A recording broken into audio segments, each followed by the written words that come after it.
Ahoy! And welcome to the Boating Hour with Captain Rick.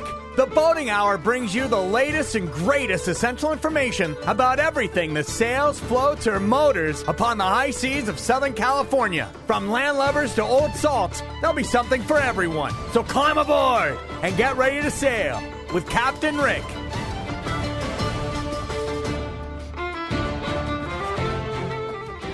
Ahoy out there, and welcome once again to the Boating Hour. I'm Captain Rick, and I want to thank you for joining us here on AM 870. We're here every Saturday at 4 p.m. Please be sure to visit us on the web at theboatinghour.com, and now on Instagram and Facebook, The Boating Hour with Captain Rick. Check us out and follow us. It's really exciting. Thanks to our sponsor for our show today. For a healthy gut, the best probiotic on the market, Livia One Probiotics, natural, organic, and allergen-free. Well, we got a few emails. Don't have time today to read them, but we had some wonderful guests on the show all the way down in Mexico. Sean and Marissa and their doggy Coco and a couple other pets on board. So that was an exciting show. Coming up all May, we're going to be talking about the Armed Service Parade down in Torrance, May 20th, and the following week is Fleet Week at the Battleship Iowa in San Pedro. The Coast Guard and the Coast Guard Auxiliary will have a big presence with booths and, of course, the featured branch of this year's parade, which has been canceled for the last 3 years, is the Coast Guard. So you'll see them. It's going to be really exciting. This parade down in Torrance has been going on for 60-plus years.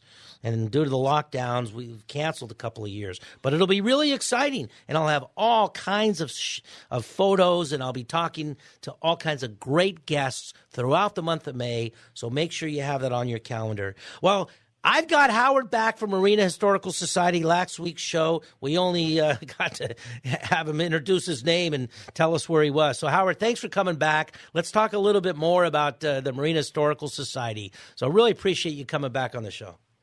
Pleasure. Thanks for having us. You know, your dad was a phenomenal photographer. I remember remember looking at, the publications he worked for, and I used to know the original dinghy, Marion, and he's an amazing guy with just such an eye. He actually, from what I understand, taught Giselle, who became a photographer as well, one of my fellow photographers. She did. He told her to go out and get a simple camera. And it's funny that she went out and bought the most expensive, most complicated camera, but that's what she wanted to learn. And my dad said, okay. And he taught her everything she needed to know. And yeah, she's been around the marina now, sort of taking up the mantle of what he used to do. I know she goes around, takes a lot of photos. As do I. That's why we're such good friends. And I'm part of Marina Yacht Club because of her. And she really is a dynamic individual and, just resurrected this wonderful club, Marina Yacht Club, the original club created and founded by Howard Hughes for his engineers when he built the city towers. So, and you've got a lot of that at the Marina Historical Society. You're hosting, you hosted, as this show airs, we tape earlier, you will have already had opening day hosted at Marina Yacht Club. The Marina Yacht Club is going to have their opening day there. So as this airs, it's already happened. But how did that come about? Giselle approached us and asked if she could use our location because they do not have a location like the other yacht clubs do, and asked if we could. She asked if we could host their event for us. That's exciting. So I got permission from the management company, and they're okay with it, and we're going to have everything set up for them so that they can have host opening day of the yacht season. That's great because their home base is really the Marina City Club, and they've been closed ever since 2020. So you can't get into the fitness center, and it's the residents are all they're so close together. It's a wonderful place, but that is amazing. They've filmed a lot of movies. Every so often, I'll see a 1970s movie, Mannix or some of the great shows, and I'll see them in the Fisherman's Village. So it's kind of a famous place, and there you are, the Historical Society, right in the middle of all the action. Yeah, no, we've had several films.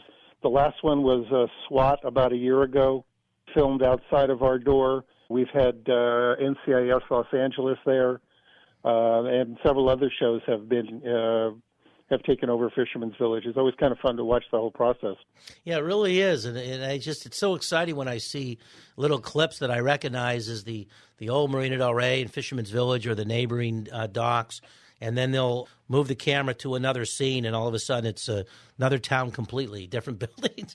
It's amazing how they do. Well, let's talk real quickly. Let's talk about, because I've got Fisherman Dave. We're going to talk about the weather, and we're going to talk about how the rain's affected it and what's going on with the fish report. But tell us about Marina Historical Society. What's the website? It's Marina Del Rey Historical Society.org. Okay, very simple. Marina Del Rey spelled out, historicalsociety.org. I was the highest bidder at your last function last year I got the sextant. So that was back in June, yeah. Yeah, I'm pretty excited. That's right in the middle of, I show that off and I pretend like I know how to use it. I took a wonderful class at Cal Yacht Club and showed it to the instructor who I know who's I had Team BAM on out of Cal Yacht Club, and they were some, young girls, 6, 8, 10, 12 years old, and I knew the father. He was a great sailor, and now they're in their 20s, and between, their mid-20s to pushing 30, and they're all sailing around the nation competing, looking at the Olympics, and to either be competitors or coaches, so it was really exciting. But the instructor, was Dad, and he is just a scientist and an engineer and just unbelievable history of the people, and you have a collection of the history of the who's who of everybody that's ever been in the marina. Yes, we do. Yeah, it really is amazing. Well, I'm going to, come visit you, and I hope everybody goes to the website. I'm now on Instagram and Facebook, and I think of course, I don't know how to do it, but I had someone put up Instagram. I have a lot of people that were asking me how come I'm not on social media, and I think the first people I followed was you. I went straight to, they tried to show me how to follow, and I went to Marina Historical Society, and so I think I've linked to you, and of course I've got stuff up on my website as well, so I try to promote you. It's really exciting to have you there. Thank you. We really appreciate it. Yeah, and have you done a collection of the great photographs of your father of the ages? Have you done that yet? No. That is one project that it's one of several projects that we'd like to do. Yeah, because my dad was a photographer for 60 plus years, and which started back in New York. So there's all the famous people that he used to photograph when we were still back east, and then worked out to here. And then just his personal stuff, his scenery photos, as I like to call them. What are the great? So he's got. There's a whole booklet that we could seriously put together. One of the great photographers of the day, back when you had to have a little knowledge and a good eye, and now people just, their phones have kind of overtaken. People snap away and got millions of photos that they never look at again. I'd like to help you with that project. That'll be one of my goals. I'm going to come talk to you about that and visit you at the Historical Society. And, of course, it's just a wonderful place. Well, Howard, thanks for coming back on the show. I really appreciate it, and I really appreciate you and Willie and the Historical Society. Thank you. No, we appreciate it. No, we're doing a fundraiser right now. Part of it is the digitization of the dinghy. We just did a PowerPoint, by the way, at Cal Yacht Club a couple of weeks ago. Oh, I'm sorry, I missed it. With Penny Collins. Yeah, we did a PowerPoint. Ricky's doing a new one. You mentioned the dinghy a few minutes ago.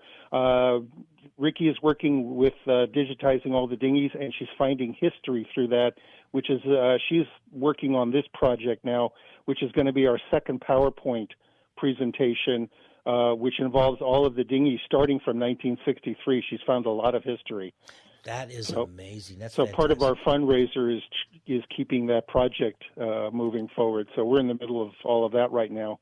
So I'm looking forward to seeing what she's done with it. You got to make sure you let me know when you have another PowerPoint, whenever you're at any of the clubs. And I'd like to help you with the project to,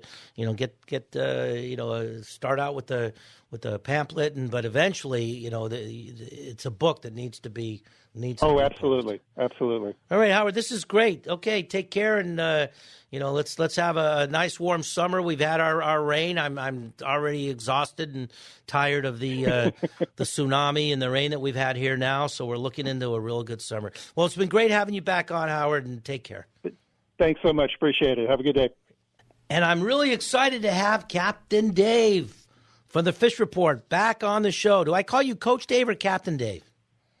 You can call me either. That's fine. Okay, or Captain Coach. Coach Captain. Well, this is great. Great to have you back on. You know, we've had storms like we've never had before. So the first question I ask you, okay, because I'm really curious, how does all these storms affect the oceans, the fishing itself? Do the fish start to go into deeper waters, or does it bring them all up? Well, it depends on the tides, and the place we're going through right now is actually our winter, because we're always a little bit ahead. And so the fish this time of year are moving and they're breeding, and so they're looking for each other. And so they congregate in big schools. Ah, that's interesting. So there was a period of time when they thought the Santa Monica Bay was fished out. I remember the tournaments, people weren't bringing stuff back, and the regulations, they started to have some more regulations. But now apparently we're fully stocked and we're looking at a nice environment. Do I have that right? You have that absolutely correct. And because of the ocean currents, a lot of the pelagics that we didn't have for years and years are coming back into our bay. Okay, that's great. I'd like to have a lot of activity. The restrictions that they started to have when they thought we were fished out, do they change every year? Do the the restrictions and the rules of fishing, do they change? Yes, they change.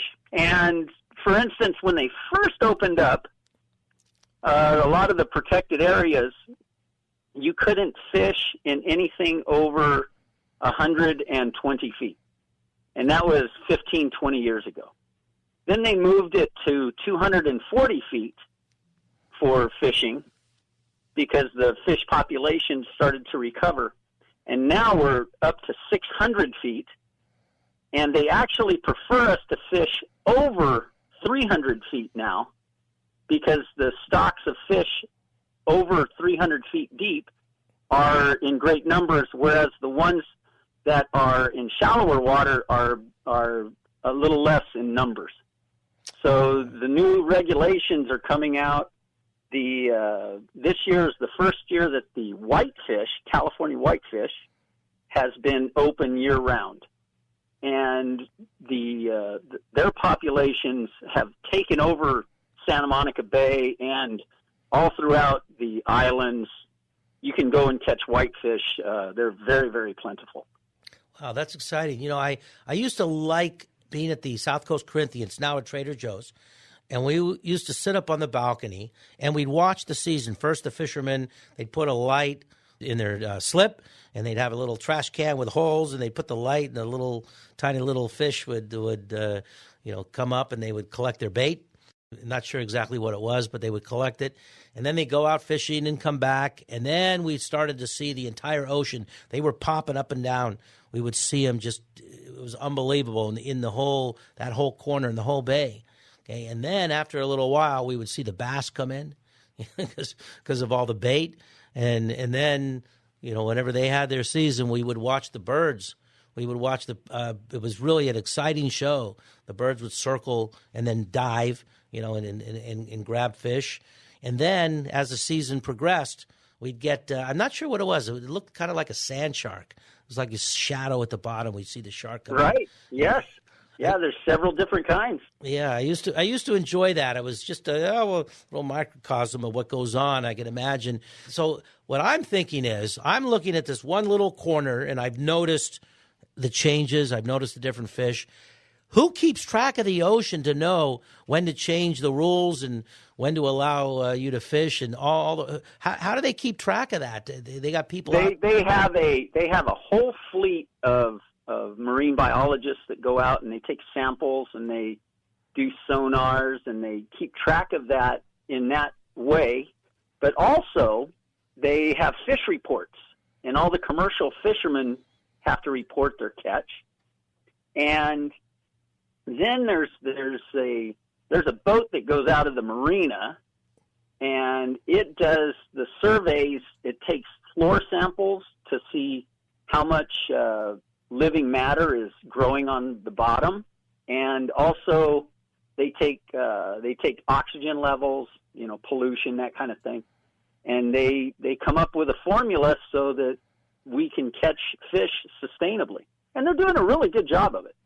Wow. So they're working behind the scenes. We just don't know it, or at least most of us don't know this is going on. So they're out there working our oceans. That's pretty exciting. Well, a lot of people don't know that the Coast Guard and the Coast Guard Auxiliary are out there patrolling the waters and, focused on boater safety, but doing search and rescues. And you only know about that for most people when there's a great rescue.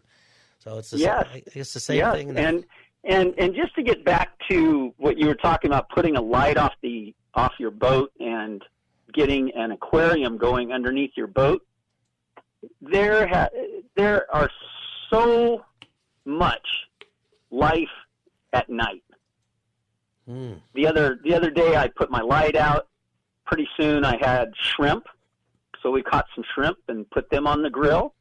Then the squid came in, and then the seals and the dolphins started rounding up the squid. And after a little bit, we had sharks, we had white sea bass, we had bass, we had birds, everything. It kind of made a squid cyclone around the boat, and it was truly one of those National Geographic moments. Wow.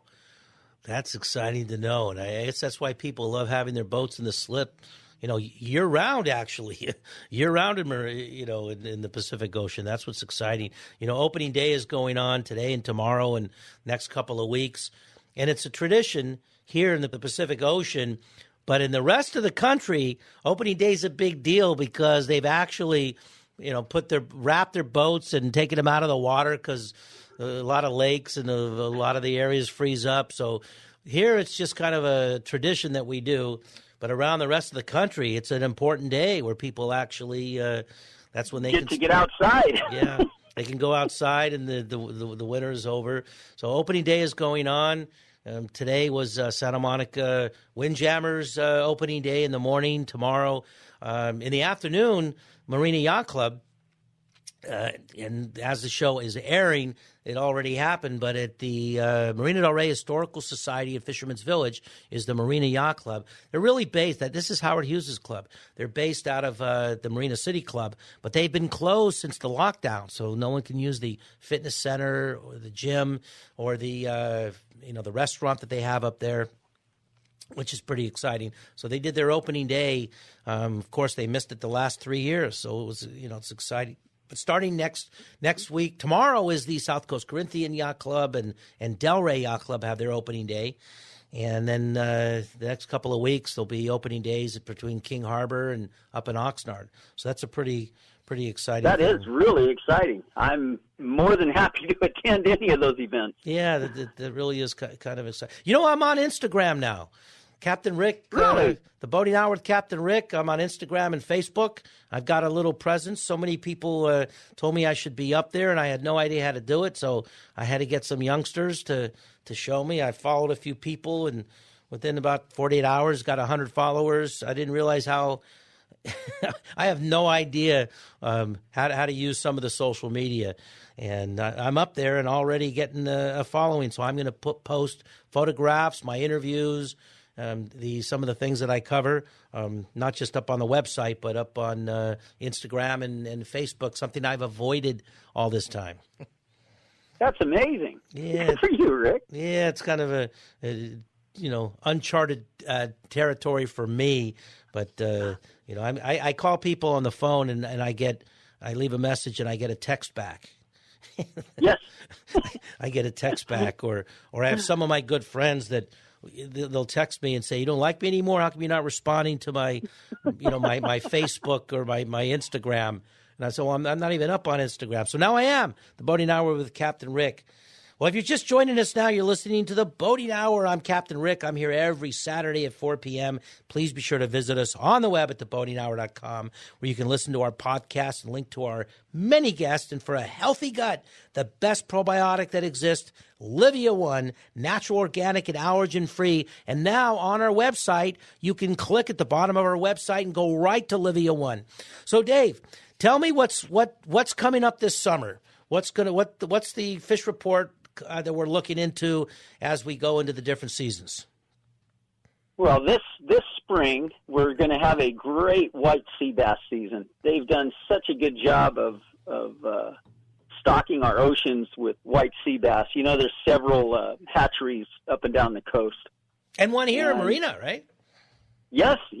And just recently they turned loose something like 25,000 fish or something. I mean, some incredible number.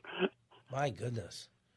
I've talked about this before, and apparently the hatchery in Marina del Rey, and I'm going to have them back on the show, what they do here in Marina del Rey, and when they release the fish, clear down to Mexican waters. So, for sure. Yeah. Yes. Yeah, it really affects it. So it's nice to see that the oceans are plentiful and you know, how's the water? Tell me what's going. Do we have runoff when we have rains like this? What happens with what goes into the oceans? Is it clean water? Are they filtering it? They've done such a good job of pushing a lot of this gray water into filtration, and all the parks and stuff use it for irrigation now. You always see a reclaimed water thing. And they've done a really good job of that. There used to be in Santa Monica Bay, which I'm a little more adept at. There used to be 30,000 things that ran into the ocean. My goodness! And now there's less than 400. And so you can imagine how clean everything is now. And also, Bayona Creek, which I don't know if your listeners are familiar with that or not, but Bayona Creek is the big runoff right there in Marina del Rey, and they now have a trash catcher, and it's picked up tons and tons and tons of garbage over the last few months, and it's a brand new product, and I think it's doing amazingly well because I'm not seeing hardly any plastic bags or anything. You still see the Mylar balloon and the balloons out there. You know, I call them children's tears. But the amount of trash that's been going out has reduced substantially because of that machine. You know, I go out to events when I'm photographing or sailing, but when I'm at a regatta, especially the one that just recently happened, the Super Bowl regatta, the Santa Monica Windjammers. You got 70 boats out there, 140 kids and adults, and they're racing, and they're very competitive. If they see anything in the water, they grab it, they lean over it. It's exciting to see. Well, I'm going to have to check that out, get some photos and research that, the Grabber Marina del Rey. That's going to be my next project. Well, Dave, thanks for coming on the show. I greatly appreciate it. It's been a wonderful having you back on, and we'll be having you back on again to talk more this summer. You got it. Thank you very much. Well, that's all the time we have for you today, and I hope you enjoyed our show. As always, we're so very fortunate to have such wonderful and exciting guests. And let's not forget the Coasties, protecting our waters, America's lifesavers and guardians of the sea. Remember, the end of April and all of May, we'll be talking about the Coast Guard Auxiliary, and the Navy in the Armed Service Parade in Torrance. And the following week, Memorial Day, Fleet Week at the Battleship Iowa in San Pedro. We'll have a lot of exciting guests.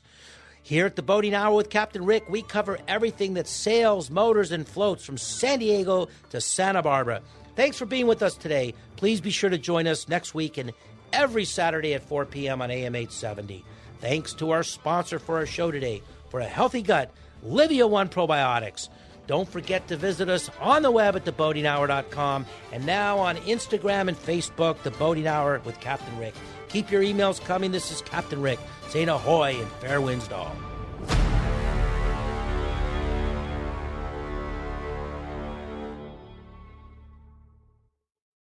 Life is uncertain. It's okay to feel stressed, anxious, worried, or frustrated. CalHope can help. Access CalHope's free and secure mental health resources. Call 833-317-4673 or live chat at calhope.org.